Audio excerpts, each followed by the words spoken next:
farzandingizni hayotda duxi baland, ya'ni o'ziga ishongan, qat'iyatli bo'lishini xohlaysiz, lekin bu sifatlar o'zidan o'zi bo'lmaydi, ya'ni tug'ma bo'lmaydi. Bu sifatlar ota-onaning tarbiyasi va ularning so'zlari orqali shakllanadi. Farzandning duxi baland bo'lishi bu hayotda sinovlardan o'ta olishi va sinovlarda sinib qolmasligi va o'zini to'g'ri baholay olishi bilan baholanadi. Assalomu alaykum va rahmatulloh. Men Muhammad Nur Mirqodirov, Ustoz akademiyasi o'quv markazi asoschisiman. Biz hozirgi kunda 2000 dan oshiq o'quvchilarga arab tilini o'rgatib kelyapmiz. Bu videoda farzandingizni duxi baland bo'lish, ya'ni o'ziga bo'lgan ishonchi yuqori bo'lishligi uchun siz qilishingiz kerak bo'lgan 5 ta tavsiyani aytib o'tamiz. Birinchisi, farzandingizni tinglang. Tanqid qilish o'rniga unga to'g'ri yo'l ko'rsating. Farzandingizni tinglash uni o'zining shaxsiy fikri borligini yoki bor bo'lsa ham uni bildira olishini bildiradi. Farzandingizni fikri noto'g'ri bo'lishi mumkin, lekin uni o'zining shaxsiy fikrlari bo'lmasligi normal holat emas. Shuning uchun farzandingiz o'zining fikrini bildirishga harakat qilyaptimi, uni og'ziga urmang. Uni fikrlarini eshiting va bee'tibor qoldirib qo'ymang. Ko'p ota-onalar farzandi nimani ham bilardi, hali yosh bola-ku, unga nima farqi bor deb gapirishadi. Bu tushuncha farzandda men hech kim emasman, men muhim odam emasman, men kerakli odam emasman, bir keraksiz odamman degan tushunchaga paydo bo'ladi. Farzandingizni tingladingiz, shuni o'zi kifoya qilmaydi. Endi uni fikrlarini to'g'rilashga harakat qilamiz. Uni tanqid qilmaymiz, sen nimani ham bilarding deb og'ziga urmaymiz. Farzandingizga to'g'ri tushuntiramiz. Qanaqa fikrlashni o'rgatamiz, tanlovni o'zingizga qo'yib beramiz. Mana shu sababdan ko'ra mana narsa menga ma'qul ekan. Ha, to'g'ri, men rostdan ham shunga amin bo'ldim. Endi shuni qilaman deb tajriba qilishni boshlaydi. Biz o'rgatgan taqdirimizda ham farzandimiz u ishni qilganida ham baribir xato bo'lishi mumkin. Umumiy tanlov xato bo'lgan bo'lishi mumkin yoki o'sha vazifani qilayotganda qanaqadir kamchilik bo'lib xato bo'lgan bo'lishi mumkin. O'sha ish qilib bo'lingandan keyin u xatolarni yana analiz qilib turib, ha, men bitta ish qilayotganimda umumiy 4 ta vazifa qilgan bo'lsam, bittasi xato, 3 tasi to'g'ri bo'libdi.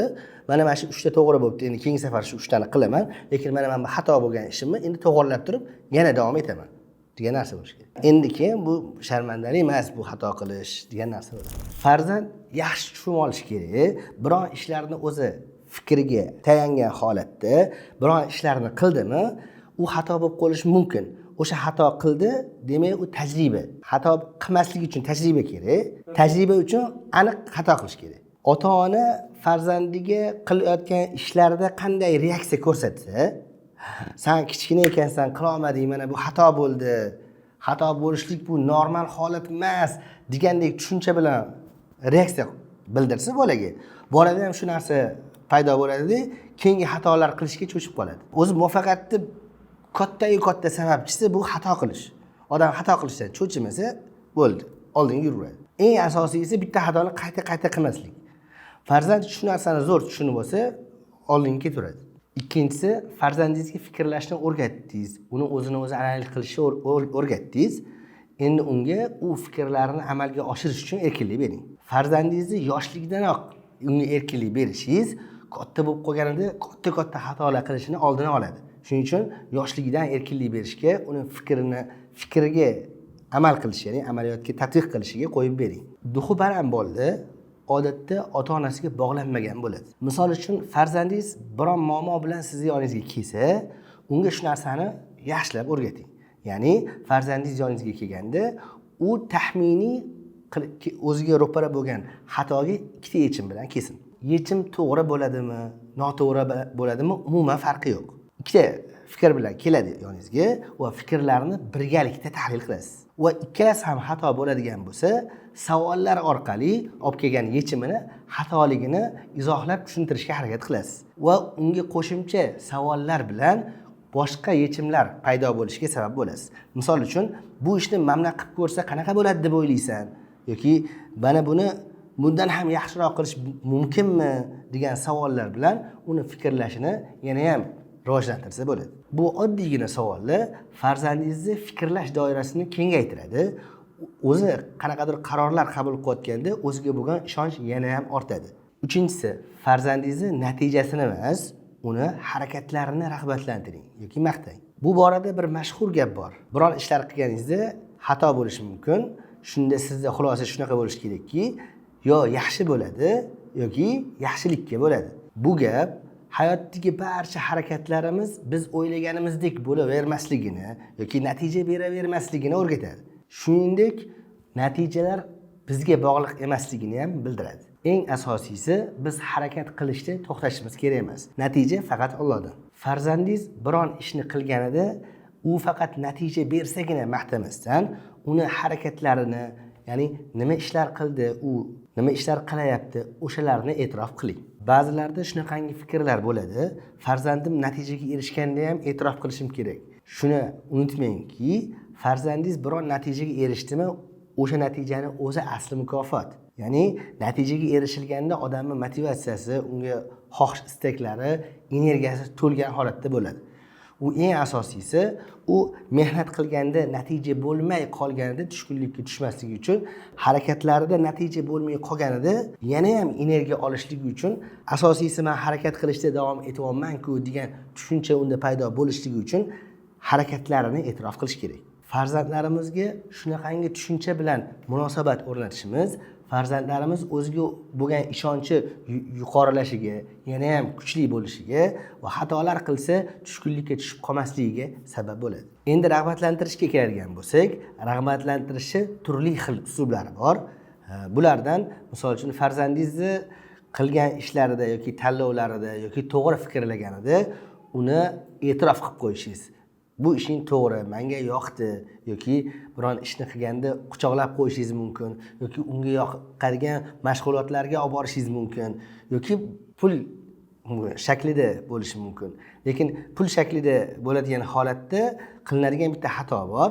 Ya'ni hamma barcha qiladigan ishlarini pullik rag'batga solib qo'yiladi. Bu aslida xato narsa. Farzandni rag'batlantirayotganda uni odatiy kunlik harakatlarida emas, o'sha siz o'rgatgan uslubda to'g'ri va to'g'riligini aniq bilib turib, aqli yetib turib qilgan qarorlarda mukofotlasangiz, u yana ham o'sha siz o'rgatgan uslubda harakat qilishga intiladi. Shu jumladan biz Ustoz akademiyasida farzandlarimizni, ya'ni o'quvchilarimizni rag'batlantirish uchun pulli kuponlar joriy qilganmiz. O'quvchilarimiz qilgan harakatlari sababidan kuponlar olishadi va u kuponlarga o'zlari yoqtirgan narsalarni sotib olishligi mumkin. Aynan shuning uchun o'quv markazimizda bir burchak tashkil qilganmiz. U burchakda o'quvchilarimiz o'zlari xohlagan narsalarni jamg'argan pullarga sotib olishlari mumkin. E'tiborni qaratadigan bo'lsak, aynan biz farzandlarimizni, ya'ni o'quvchilarimizni qilayotgan harakatlarini evaziga mukofot beramiz. Bu bizga o'quvchilarimizda o'zlariga bo'lgan ishonchi yana ham rivojlanishiga va ilmga bo'lgan rag'batlari, muhabbatlari yana ham rivojlanishiga sabab bo'ladi. Agar siz farzandingizga arab tilini o'rgatishni xohlasangiz, Ustoz akademiyasining 10 ga yaqin filiallari Toshkent shahrida o'z faoliyatini olib boryapti. O'quv markazimizda 4 yoshdan 70 yoshgacha o'quvchilar o'qib kelishyapti. Pastda link qoldiraman. Bemalol ro'yxatdan o'tsangiz, operatorlarimiz sizga bog'lanib, batafsil ma'lumot berishadi. 4-inchisi, uni haqiqiy hayotni qiyinchiliklarga tayyorlang. Haqiqiy dux oson ishlarni uddasidan chiqqanda emas, qiyinchilik, tushkunlikka tushib qolganda sinovdan o'tadi. Farzandingiz biror ishni qilayotganida yoki qilish jarayonlarida har xil adolatsizliklar ham bo'lib turishligi tabiiy holatligini tushuntiring. Ya'ni har doim ham uni aytgani bo'vermasligi, hayotda o'ziga yarasha sinovlari borligiga tayyor bo'lish kerak. Farzandingiz ba'zida harakat qiladi, natija bo'lmay qoladi. Ba'zida harakat qilmasa ham natija bo'lib qolishi mumkin.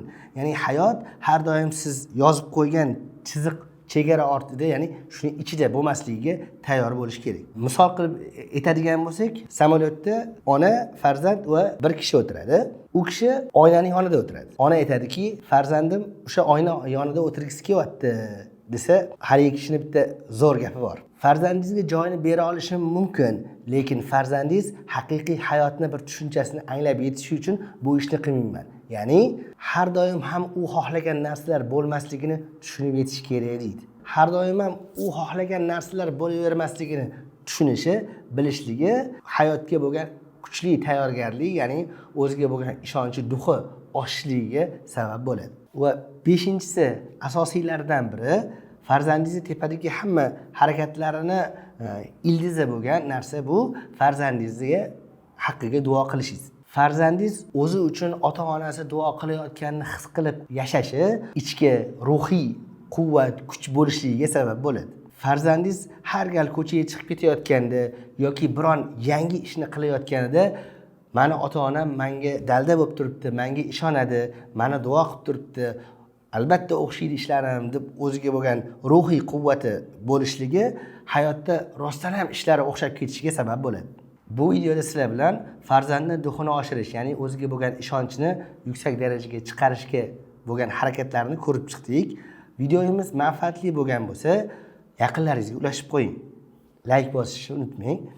Bunaqangi sizning harakatlaringiz bu ishlarimizda yanada ham o'zimiz uchun kuch-quvvat, ya'ni o'zimizga bo'lgan ishonch yana ham oshishiga sabab bo'ladi.